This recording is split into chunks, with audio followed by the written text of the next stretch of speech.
Meus amigos, tudo bom? Bem-vindos a mais um vídeo de estudo aqui do canal. É uma alegria estar com vocês de novo. Hoje nós vamos entrar no texto, mesmo de 1 Coríntios. Fizemos uma breve introdução na semana passada e hoje estamos aqui e vamos entrar diretamente no texto da carta e começarmos para valer esse estudo que vai ser tão edificante para a nossa vida.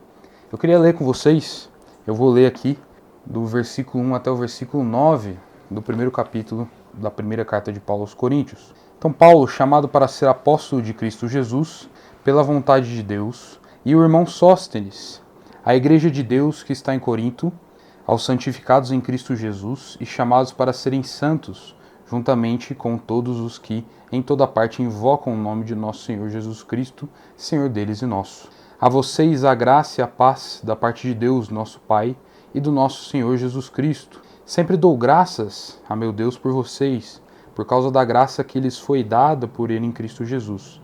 Pois nele vocês foram enriquecidos em tudo, isto é, em toda palavra e em todo conhecimento, porque o testemunho de Cristo foi confirmado entre vocês, de modo que não lhes falta nenhum dom espiritual, enquanto vocês esperam que nosso Senhor Jesus Cristo seja revelado. Ele os manterá firmes até o fim, de modo que vocês serão irrepreensíveis no dia de nosso Senhor Jesus Cristo. Fiel é Deus, o qual os chamou à comunhão com seu Filho Jesus Cristo, nosso Senhor. Então vamos lá, hoje mergulhando direto nesse texto, né? Aqui isso pode parecer só uma introdução, né? Mas Paulo, como sempre, vai muito além disso. Ele transforma até uma simples saudação, que ele poderia só fazer, né? E uma carta e um verdadeiro sermão já para nós, cheio de conteúdo teológico, conteúdo espiritual aqui para as nossas vidas. Então é relevante sim a gente tratar só desse trecho no estudo. Então antes da gente começar, já aproveita, se inscreve, ativa o sininho, curte, compartilha com as pessoas para que esse estudo chegue mais longe e alcance mais vidas. Então agora, vamos entender um pouco do contexto desse trecho da carta, né? Na época, as cartas elas seguiam uma estrutura bem típica do mundo greco-romano. Era como se fosse uma etiqueta, né? Um costume de escrita. Então primeiro vinha o nome do autor, depois o destinatário e depois seguiam os cumprimentos. Mas Paulo não era só mais um escritor, como a gente vê sempre. Ele pegava essa estrutura e pega essa estrutura que é comum e preenche ela de evangelho, de verdades que são úteis para nós. Ou seja, até onde todo mundo só via formalidade, Paulo enxergava também aí uma oportunidade de ensinar e introduzir o conteúdo que ele vai tratar no decorrer e nos capítulos da carta. Então, logo no primeiro versículo, ele se apresenta como apóstolo, chamado a ser apóstolo de Cristo Jesus pela vontade de Deus. E isso é mais que uma frase bonita, mais do que só o vocativo, né? Em Corinto, e a gente vai se aprofundar nisso, havia gente questionando a autoridade dele, a autoridade de Paulo, colocando em dúvida o seu ministério.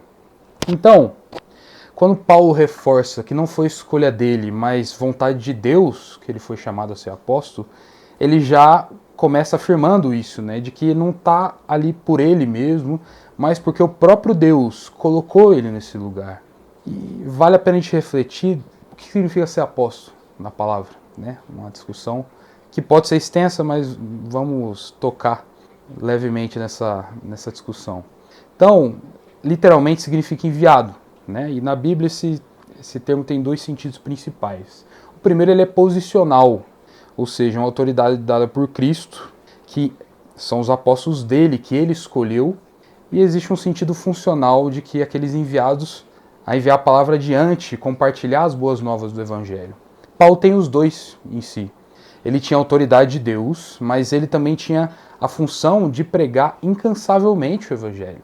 Agora, um detalhe muito importante, no verso 2, Paulo deixa claro que ele está escrevendo para a igreja de Deus em Corinto. Então não é a igreja dele, né, nem de Apolo, nem de Pedro, não é de Cefas, né? Mas não é a igreja de ninguém, é a igreja de Deus. E essa afirmação ela é muito importante, porque logo depois, na carta, ele vai tratar justamente dessas divisões na igreja. Onde a gente tem um grupo falando eu sou de Paulo, eu sou de Apolo, eu sou de Cefas. E Paulo corta isso desde a introdução. A igreja é de Cristo, Jesus, né? E não de uma pessoa. E a igreja não pertence a indivíduos. E mais, ele amplia dizendo que não escreve só aos de Corinto, mas também a todos que invocam o nome de Jesus por toda parte. Inclusive eu e você, hoje em dia, né? Essa carta também é para nós. E essa é a universidade, a catolicidade da fé cristã, né? E ele escrevo isso juntamente com todos os irmãos de todas as igrejas. Então, reforça esse aspecto da catolicidade da igreja, da universalidade da igreja, de que é um ensinamento que é válido e é direcionado à igreja de Corinto, mas não é só para a igreja de Corinto, e ao mesmo tempo não é só Paulo que fala.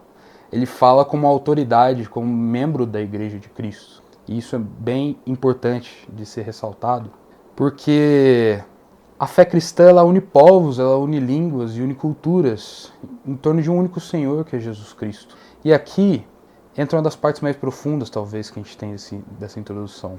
Porque Paulo diz que eles foram santificados em Cristo e chamados a serem santos. Esse é um processo que nós vivemos também hoje. É importante a gente fazer uma distinção muito relevante para a nossa fé hoje.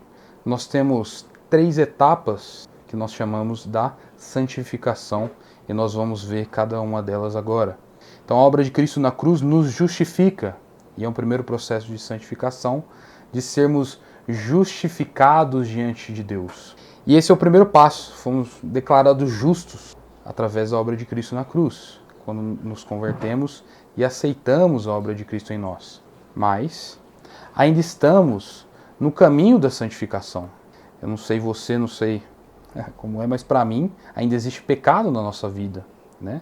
Então, nós estamos nesse caminho de santificação, caminhando dia após dia, sendo transformados à imagem de Cristo, mesmo com as nossas fraquezas. E finalmente, no futuro, seremos glorificados quando Cristo vier, né, e completar essa obra de santificação em nós. Então, esse é um processo de 3 etapas. Fomos salvos, estamos sendo salvos e seremos plenamente salvos. São etapas da santificação de Deus na nossa vida. E se você parar para pensar, isso toca diretamente a nossa vida prática, né? Porque quem aqui, né, e qual de nós não luta contra o pecado diariamente? E essa força, né, que atua nos membros do nosso corpo, como o próprio Paulo fala. Nós temos falhas, mas a boa notícia é que o Espírito Santo está trabalhando em nós, nos moldando, nos fortalecendo e nunca nos abandona. Isso é uma certeza maravilhosa. Isso nos dá uma esperança, mas também nos dá uma responsabilidade. Viver de modo santo. Não porque já somos perfeitos, mas porque fomos chamados para isso. Então, depois, Paulo usa uma expressão aqui que é bem comum no nosso meio cristão e pode passar despercebida, né? Ele fala graça e paz. E eu já ouvi muito isso aí, né? É como um cumprimento comum na igreja. E a princípio parece só um cumprimento bonito, né? Mas tem muito mais dentro dele, desse significado, que a gente pode se aprofundar. Porque graça era uma saudação comum entre os gregos e a paz, shalom, era a saudação dos judeus, né? Então, quando Paulo une as duas, ele mostra que em Cristo não existe barreira. E principalmente isso é importante na igreja de Corinto, como nós vimos anteriormente, uma igreja formada muito por gentios, que talvez, né, pode ocorrer entre os gentios uma ausência de pertencimento à fé, e uma fé que tem origem na fé judaica, mas de que é uma fé que é estendida a nós. Então é a graça, né, e também a paz, a graça dos gregos e a paz dos judeus. Então, até nisso, né, a gente tem uma relevância para estudar no texto. Então, não existe o judeu, não existe o grego, né, todos são um só povo em Jesus. Isso já é uma pregação inteira em uma única frase. E já fala muito sobre nós e é relevante sobre nós. Então, veja que interessante. Mesmo sabendo de todos os problemas da igreja em Corinto, das divisões que a gente vai ver, da imoralidade, falta de maturidade em muitos aspectos, Paulo começa agradecendo a Deus por eles. Ele reconhece que aquela igreja foi enriquecida pelos dons espirituais e que Cristo estava sendo confirmado no meio deles. Isso ensina algo muito prático para nós, de que mesmo em meio a tantas falhas, ainda há motivos para gratidão e ainda há motivos para esperança. E talvez você olhe para a igreja hoje e veja defeitos, e realmente há muitos, e sempre vai haver defeitos, porque a igreja é formada de pessoas, né? Eu não sei você, eu não sou perfeito, você com certeza também não é perfeito. Então, se a igreja é formada por pessoas como eu e como você, a igreja vai sim ser imperfeita, pelo menos nessa etapa de santificação que nós estamos. Mas a pergunta aqui é, será que conseguimos com o Paulo enxergar também os sinais da graça de Deus na igreja, as qualidades de Deus que existem na igreja, que existem em nosso meio? Então, Paulo lembra a nós de que sustenta a igreja não é um esforço humano, mas é a fidelidade de Deus. Deus não perde o controle de nada e Deus ainda é Senhor da igreja. E muitas vezes nós nos esquecemos dessa realidade, mas lá no final nós vamos ser encontrados como igreja pura, santa e sem mácula. E é esse resultado que Deus constrói a partir de seus filhos. E Ele está conduzindo, Ele não perdeu o controle desse status quo final, né?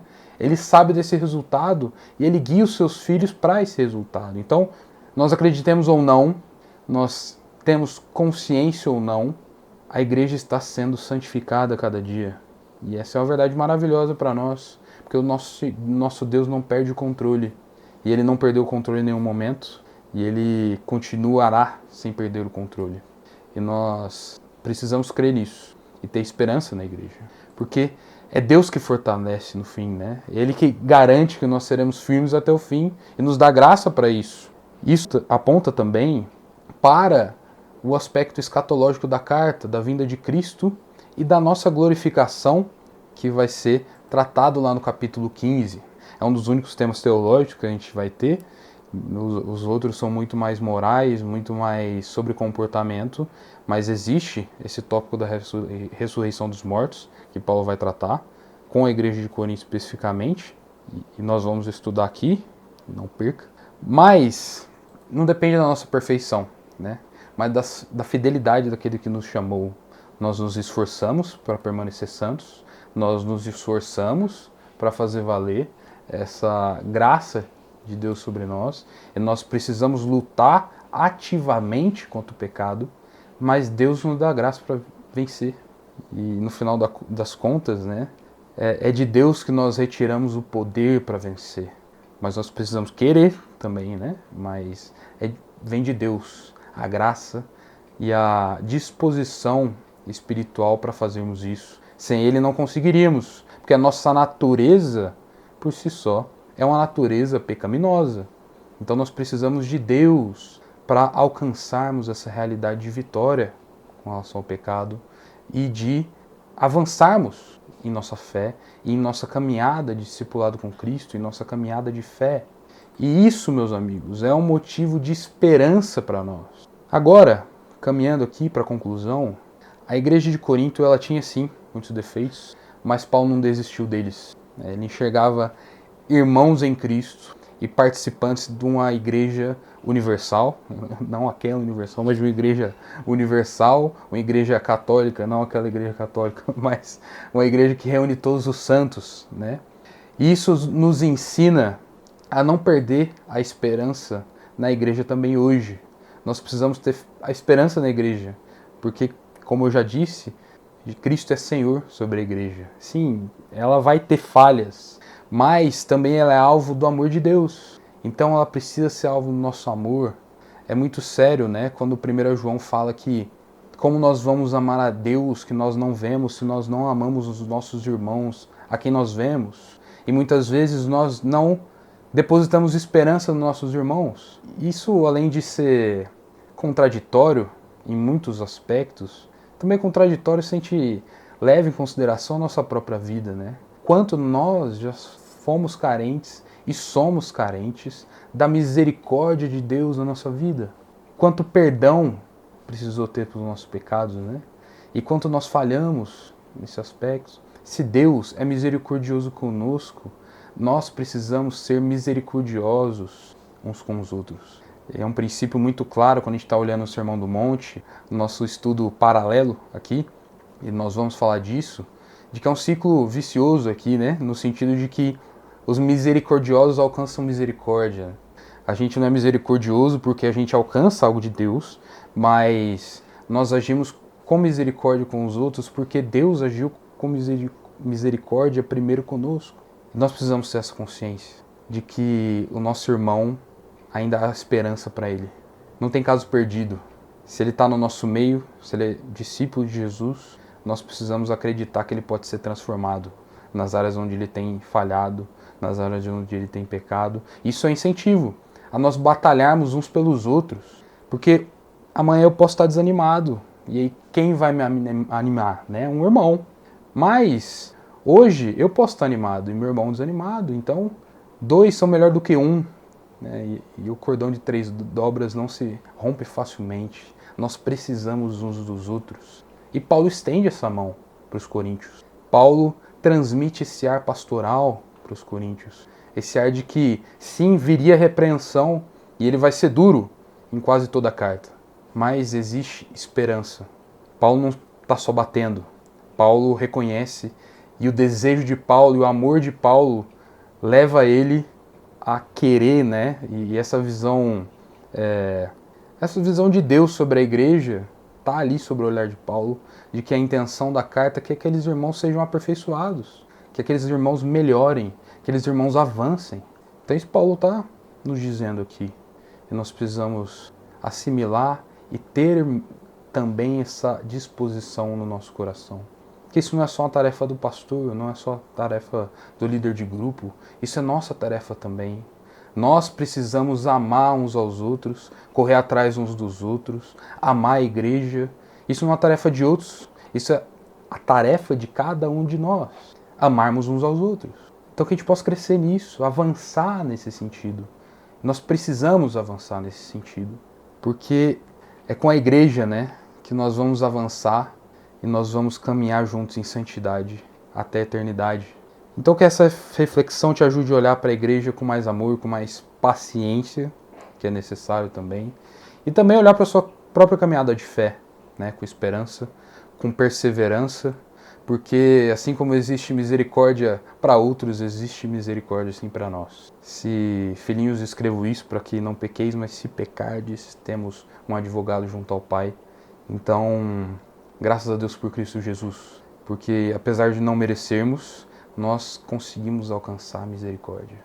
E que verdade maravilhosa para nós, porque não merecemos e somos carentes da graça de Cristo, porque se não fosse Jesus Cristo, toda a nossa realidade, tudo quem nós somos, tudo isso seria vão e tudo estaria perdido.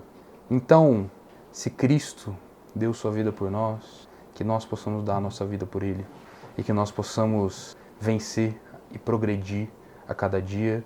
Se você está passando por um momento de desânimo, levante-se. Deus quer que você se levante e Deus quer que você progrida na sua vida de fé. Porque nossa caminhada cristã é assim, é para frente, é rumo ao alvo, não para trás, né? E a gente deixa as coisas que estão para trás e segue rumo ao alvo, que é Jesus Cristo. E nós temos que persegui-lo até o fim. Então, se levante, procure alguém, procure apoio. Nós precisamos uns dos outros, meus irmãos, para que a gente possa crescer e sermos feitos a cada dia a imagem de Jesus. Existem coisas e características em mim que só outra pessoa consegue perceber. Existem falhas em mim, qualidades em mim, que só no contato e na convivência em comunidade nós conseguimos perceber.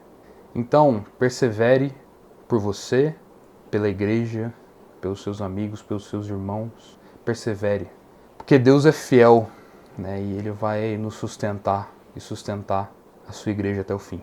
Então, se essa palavra aqui falou ao teu coração, compartilhe esse vídeo com alguém e vamos desenvolver essa prática de compartilhar o que é bom uns para os outros, né?